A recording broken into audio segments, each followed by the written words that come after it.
सो hi guys, आज मैं लेकर आई हूँ इसका लास्ट एपिसोड यानी कि 12th एपिसोड। और इसके बाद ये सीरीज़ की एक हैप्पी एंडिंग होगी, वो आगे देखेंगे या नहीं होगी। सो आर यू गाइस एक्साइटेड? क्योंकि मैं तो बहुत एक्साइटेड हूँ। सो बिना किसी देरी के इसका लास्ट एपिसोड एक्सप्लेन करते हैं। सो एपिसोड के स्टार्टिंग में हम देखते हैं कि जो क्रिस होता है वो जिन्वो को समझाता है कि आगे क्या करना है, और जो सीईओ है यानी कि सोयोंग है उसका ध्यान देना, क्योंकि वो भी तुम्हें बहुत अच्छा मानती है और तुम्हें आगे जो भी सक्सेसफुल होना है वो तुम्हें करवा के ही रहेगी। और ये कह के वो पुलिस स्टेशन की तरफ जा रहा होता है, तभी एक आदमी बाइक में आके उस पर हमला करता है, पर वो वहाँ पे बच जाता है और वहाँ पे पुलिस भी आते हैं तो वो आदमी भाग जाता है, जिसे देख के जिन्वो बहुत शॉक हो जाता है। और क्रिस भी ये शौक था क्योंकि जिन्वो ने ये सब देख लिया था। उसके बाद वो पुलिस स्टेशन जाता है और सब कुछ पुलिस को बता देता है। तभी वहाँ पे एक लॉयर आता है जिसको सोयो ने भेजा था, और वो कहती है कि वो कहता है कि मैं तुम्हारा केस लड़ूंगा और मुझे सोयो ने भेजा है।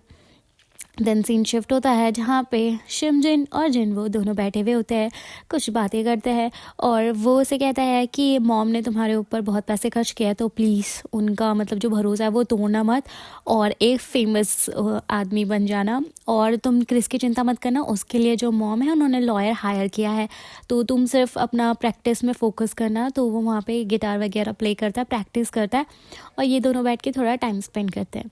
देन दूसरी तरफ जो जिन्वो के फादर थे वो एक रिंग खरीद रहे होते हैं, जिसमें जो वहाँ की एम्प्लॉय थी वो बोलती है आप किसके लिए रिंग खरीद रहे? तो वो कहता है कि मैं सीईओ के लिए रिंग खरीद रहा हूँ। उसके बाद वो प्रैक्टिस करता है कि मैं कैसे उसको प्रपोज करूँगा या कैसे बोलूँगा, और फिर उसके बाद वो अपना हुलिया बिल्कुल चेंज करता है। और हम देखते हैं कि उसने ना एक आईडी बना रखी थी SNS करके, और वो उससे ना वो जो सोयोन थी उसको अपने जो लिरिक्स थे वो भेजता था। तो आखिर वो उससे मिलने वाला था, तो वो जाता है मिलने के लिए, और उसे लगता है सोयोन उसे पहचानेगी नहीं। सोयोन उसे पहचान जाती है और बोलती है कि तुम हो SNS, अपना ये हुलिया चेंज करो, हटाओ। तो वो हटाता है, तो वो बोलता है तुम मुझे पहचान गई हो? कहता है हाँ, मैं कैसे नहीं पहचानूंगी, और जो तुमने लिरिक्स भेजे थे ये बहुत अच्छे हैं। क्या बिल्कुल ऐसा लग रहा है जिन्वो के बारे में भेजे हैं, उसकी स्टोरी से रिलेटेड। तो वो कहता है ये सिर्फ उसकी स्टोरी नहीं है, ये तुम्हारी भी स्टोरी है। जो भी उसके बचपन से आज तक स्ट्रगल से उसने क्या क्या फेस किया, उन सब के ऊपर उसने वो पूरा गाना लिखा था। और उसके बाद वो उसको वो रिंग पहनाता है, और जिसमें उसको बोलता है कि अब हम साथ रहेंगे। तो वो कहती है ये कोई तुम्हारा दूसरा प्लान है क्या? तुम डिवोर्स के पेपर में साइन चाहते हो इसलिए सब कर रहे हो? वो कहता है अरे वो सब छोड़ो ना, मुझे माफ़ कर दो। जिसमें वो कहती है नहीं, मैं तुम्हें माफ़ नहीं करूँगी, और वहाँ से चली जाती है। नेक्स्ट डे वो जिन्वो की प्रैक्टिस करवाते हैं, तो उसे स्टूडियो लेके जाते हैं क्योंकि उसके लिए एक गाना रिलीज़ करने वाले थे वो, पर वो गाना नहीं गा पाता है। जिसमें वो उसको कहते हैं कि ये देखो जो तुम्हारे फैंस हैं उन्होंने तुम्हारे लिए ये चिट्ठियाँ भेजी है, 2 लोगों ने तुम्हें कुछ बातें क्या सुना दी, तुम इतने निराश हो गए? कुछ लोग और भी हैं जो तुम्हें बहुत पसंद करते हैं। दूसरी तरफ मिस्टर जांग को देखते हैं जो कि अपनी बहन की सेमेट्री के पास था, वहाँ से फ़ोटो उठाता है। तब तक पुलिस आती है और उसे अपने साथ लेके जाती है, और वहाँ पे जो क्रिस था वो भी आया वो होता है, और वो देखता है एक टीवी में न्यूज़ कि जो हाना है उसे जो स्टार राइस था वहाँ से निकाल दिया गया है, क्योंकि जो मिस्टर जांग थे उनको पुलिस ने पकड़ लिया ड्रग्स वगैरह के केस में, जिससे उसके ऊपर भी काफ़ी इफेक्ट था। अब मिस्टर जांग और जो क्रिस था उसको बैठाया जाता है, और सारे डाउट्स पूछे जाते हैं कि तुम जितने भी ड्रग्स वगैरह हो अपने जो क्लब था उसमें रखते थे, और वो सब कुछ सच सच बता देता है। जिसमें वो कहता है तूने ये सब क्यों किया? तो वो बताता है कि जो तुम्हारी बहन थी ना उसने मुझे पहले कुछ कहा था कि क्यों उसने यहाँ पे जो ये कंपनी थी इसमें वो क्यों आई थी। तो वो कहता है कि हाँ क्योंकि सोयन ने उसे फोर्स किया था। कहता है नहीं, क्योंकि वो अपने जो तुम भाई है यानी कि मिस्टर जांग को प्राउड फील कराना चाहती थी। जिसे सुन के मिस्टर जांग बहुत ही उदास हो जाते हैं क्योंकि उन्होंने बिल्कुल गलत समझा था सोयन को। दूसरी तरफ हम जिन्वो और शिमजिन को देखते हैं, जिसमें शिमजिन जिन्वो को कहता है कि आज से तुम्हें स्कूल जाना है, जल्दी से तैयार हो जाओ। स्कूल जाते हुए जिनी को मिलते हैं जो कि अपनी पढ़ाई वगैरह कर रही होती है, और वो उसे कहती है कि पढ़ाई तो हमें करनी होगी जिन्वो, अब तो तुम स्टार बनने वाले हो, तो तुम तो क्या ही पढ़ाई करोगे। वो क्लास में जाता है तो सारे बच्चों ने कुछ डेकोरेशन की हुई होती है, और वो जिन्वो के लिए थी। जैसे ही जिन्वो वहाँ आता है वो उसको सरप्राइज़ देते हैं और बहुत सारी मस्ती करते हैं, फ़ोटो वगैरह खींचते हैं। दूसरी तरफ जो जिन्वो के फादर थे वो जिनको कहते हैं कि अब फिर से तुम प्रैक्टिस करोगे, और गाने की स्टूडियो में उसको लेके जाते हैं। वो फिर गाने की कोशिश करता है और इस बार वो बहुत अच्छा गाना गाता है और वो बहुत खुश था क्योंकि उसकी क्लास में सारे बच्चे उसे बहुत ज़्यादा पसंद करते थे और सोयन भी बहुत ज़्यादा खुश होती है। फाइनली उसका गाना रिकॉर्ड हो जाता है। दूसरी तरफ जो मिस्टर चुल थे उनको अलग ही चुल थी क्योंकि अब CEO तो थे नहीं कंपनी में, तो वो सोचता है कि किसको बनाया जाए, जिसमें जो उसके साथ के थे वो बोलते हैं कि क्यों ना आप बन जाओ। तो वो कहता है नहीं यार, मैं इतना मतलब नहीं कर सकता, मेरे बस के नहीं है। तो वो कहते हैं तुम्हारे पास कोई सजेशन है क्या? तो वो सोयन का नाम लेने ही वाले होते हैं, तब तक उसे याद आता है हाँ ये ना एक आदमी कर सकता है।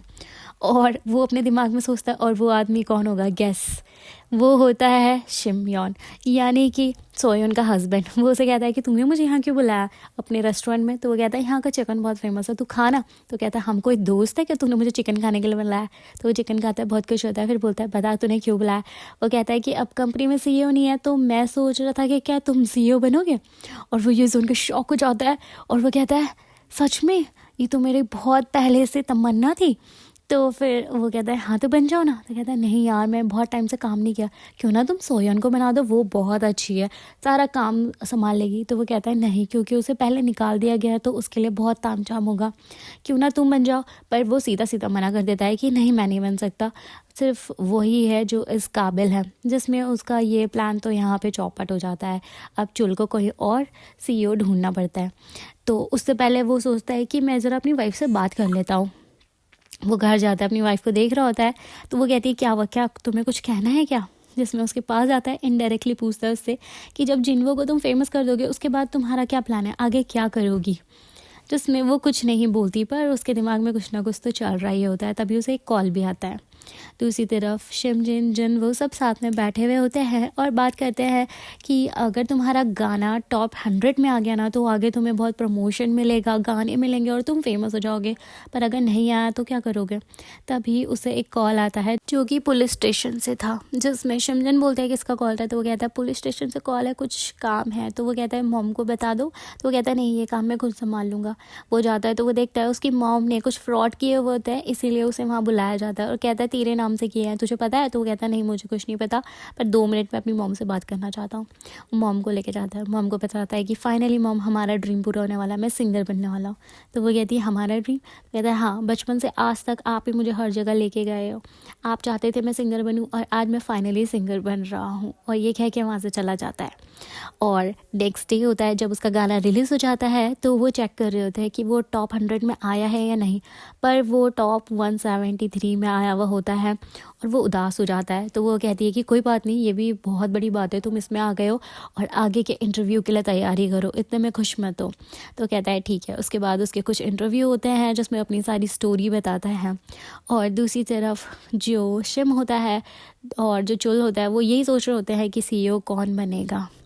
अब नेक्स्ट डे होता है जहाँ पे जिनी चेक कर रही होती है, तो वो शॉक हो जाती है। वो जिन्वो को दिखाती है कि तुम टॉप 52 में आ गए हो और अब तुम फेमस होने वाले हो। जिसमें वो भाग कर जाता है सोयन के पास और उसे बताता है कि मैं टॉप 50 में आ गया हूँ। तो वो कहती है तो क्या हुआ, इतना खुश क्यों हो रहे हो?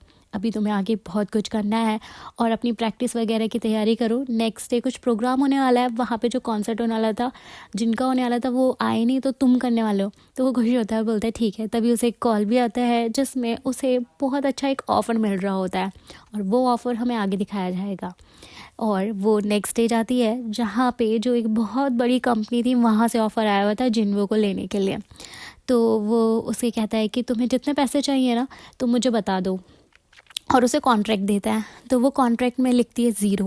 वो कहता है क्या सच में तुम्हें बस इतने कि मतलब ये तुम इसके लिए तैयार हो? तो वो कहती है हाँ। फिर हमें दिखाया जाता है कि जब उसके हस्बैंड ने पूछा था ना तेरा आगे का प्लान क्या है, तो उसका यही प्लान था कि उसे एक अच्छी कंपनी में मैं भेज दूँ जहाँ पे वो आगे बहुत सक्सेसफुल हो। इसीलिए उसने ये सब प्लान किया था। और जिस कंपनी से जिन्वो को ऑफ़र आया था वो बहुत अच्छी कंपनी थी, इसलिए वो कहती है कि जो पैसे आप मुझे ऑफ़र करने वाले थे वो उसको देना, और उसे कोई भी प्रॉब्लम होना तो प्लीज़ उसे अकेला मत छोड़ना, उसे कुछ टाइम देना। और बस यही उसकी कंडीशंस थी। दूसरी तरफ हम मिस्टर जांग को देखते हैं जो कि बहुत ही डिप्रेस थे पुलिस में, मतलब पुलिस स्टेशन में, जेल में। और उसके बाद उसको मतलब बुलाया जाता है, जहाँ पे उसके लिए एक लॉयर आया हुआ होता है। और वो लॉयर बोलता है कि तुम वही थे ना, वो जो एक्सीडेंट हुआ था उस लड़की के भाई? तो वो कहता है हाँ, क्या हुआ, आपको कुछ पता चला जिन्होंने मेरी बहन को मारा था? वो कहता है हाँ, हमें ये लड़का मिला है। तो वो कहता है कि आप तो इसका कुछ भी नहीं करोगे, चाहे ये ड्रग्स करे या कुछ भी। वो कहता है नहीं, इस बार अलग कंडीशन है और इसे हम पक्का जेल में भिजवाएंगे। 10 साल पहले जब तुम्हारी बहन की मौत हुई थी तब हमें सोयोन ने हायर किया था, तब से वो आज तक इसके बारे में सारी डिटेल्स इकट्ठा कर रही है। तुम्हें ये सब नहीं पता होगा, पर सोयोन ने ये सब हमें करने के लिए कहा था, जिसमें मिस्टर जांग को बहुत ही ज़्यादा रिग्रेट होता है कि मैंने अपनी ज़िंदगी पूरी ख़राब कर दी और सोयोन की भी। तो इससे उसको मतलब अब तो कुछ कर नहीं सकता था ना, क्योंकि सब कुछ तो हो गया था, और जो हो गया उसको हम बदल नहीं सकते, तो पछताने का कोई फ़ायदा ही नहीं है। अब यहाँ से सीन शिफ्ट होता है नेक्स्ट टाइम में, जहाँ पे जनवो का एक ऑडिशन था और वो उसके लिए फ्लावर्स खरीद रही थी और उसको बताने वाली थी कंपनी वगैरह के बारे में। तो वो कहता है तुम पक्का ना उसको बेच रही हो ना? तो वो कहती है मैं बेच नहीं रही हूँ, मैं उसको भेज रही हूँ, वो मेरा सबसे अच्छा शिष्य है और मैं चाहती हूँ वो बहुत ज़्यादा सक्सेसफुल हो, इसीलिए मैं उसे एक बहुत बड़ी कंपनी के पास भेज रही हूँ। उसके बाद वो जिनवो से मिलती है, जिनवो बहुत खुश होता है और वो प्रैक्टिस वगैरह कर रहा होता है। तो वो बोलती है कि मैं बहुत खुश हूँ तुम्हारे लिए, पर मैं एक बहुत अच्छी कंपनी में भेज रही हूँ जहाँ पे तुम्हारा बहुत ध्यान रखा जाएगा और तुम बहुत बड़े स्टार बनोगे। तो उसमें पहले वो उदास होता है, पर फिर वो कहती है ये तुम्हारे लिए बहुत अच्छी मतलब अपॉर्चुनिटी है और मैं यही चाहती थी कि जो भी मेरा शिष्य हो और ट्रेनी हो, मैं उसको एक ऐसी ही कंपनी में भेजूँ जहाँ पे आगे उसे और अपॉर्चुनिटी मिले। तो वो कहता है ठीक है, और वो काफ़ी खुश भी होता है। देन वो घर जाती है और अपने बेटे के लिए एक लेटर लिखती है, जिसमें वो लिखती है कि मैं बाहर जा रही हूँ बेटा, तुम ध्यान रखना अपना और अपने पापा का भी। और ये चिट्ठी लिख के वो चली जाती है। अब यहाँ से हमारा सीन होता है 2 साल आगे, जहाँ पे जो मतलब उसका हस्बैंड था ना, वो अब वहाँ पे सीईओ बन गया था और वो बच्चे होते हैं ना ट्रेनी, उनको घूर रहा होता है। तो उसमें चुल्लू से बोलता है तू ये सब क्या कर रहा है यार, मैंने गलती तो नहीं करती सीईओ चुनने में? तो वो कहता है कि जो मेरी वाइफ है वो कहती थी कि जो स्टार होता है ना उनकी आंखों में दिख जाता है और मैं वही कर रहा हूँ। तो वो उन्हें घूर घूर के देख रहा होता है और हम देखते हैं जिनी उसकी असिस्टेंट बन गई थी, जो उसे आई ड्रॉप्स दे रही होती है। तो इसी तरफ जो क्रिस था वो भी अब जेल से बाहर आ गया था। हाना उसे लेने जाती है और उसको पता चलता है कि वो अब ब्यूटी प्रोडक्ट्स वाली कंपनी में जॉब करती है और जीनी उसे हमेशा कॉल करती रहती है कि प्लीज़ हमारे यहाँ आओ और बच्चों को सिंगिंग वगैरह सिखाओ, पर वो हमेशा मना करती रहती है। और जिनी भी यहाँ पे अपना काम अच्छे से कर रही थी और वो भी बिल्कुल सेटल वगैरह हो गई थी। और जो क्रिस और हाना थे वो दोनों अब एक रिलेशनशिप में थे और वो उसे कहती है कि अब तुम आगे क्या करोगे? तो वो कहता है अभी मैं तो पहले अपने पुराने लोगों से मिलूँगा, देन उसके बाद जो भी होगा आगे वो देखा जाएगा। देन हम देखते हैं कि जो शिमजन था उसने स्कूल में बच्चों को आर्ट सिखा दिया था और वो बहुत ही जो डिसेबल बच्चे थे मतलब बोल नहीं सकते थे, उनको आर्ट्स वगैरह सिखाता था। अब यहाँ से सीन शिफ्ट होता है क्रिसमस में, जहाँ पे सारे लोग पार्टी वगैरह कर रहे थे, जहाँ पे चुल था, जिनी थी, वांग था और सोयन का हस्बैंड जिनवो, और वहाँ पे क्रिस और हाना भी आते हैं जो कि अब एक रिलेशनशिप में थे, तो वो बहुत खुश होते हैं। फिर वहाँ पे जिनवो भी आ जाता है जो कि अब बहुत ज़्यादा फेमस हो गया था और बाहर कंट्री से आया हुआ होता है।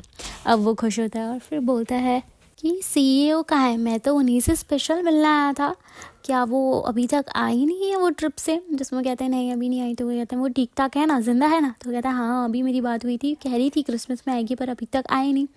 तो फिर जो जिनवो होता है उनके बारे में ही सोच रहा होता है और ये सब मस्त पार्टी करते हैं। देन उसका एक सेमिनार होता है जहाँ पे वो सारे जो उसके फैंस होते हैं उनको ऑटोग्राफ दे रहा होता है।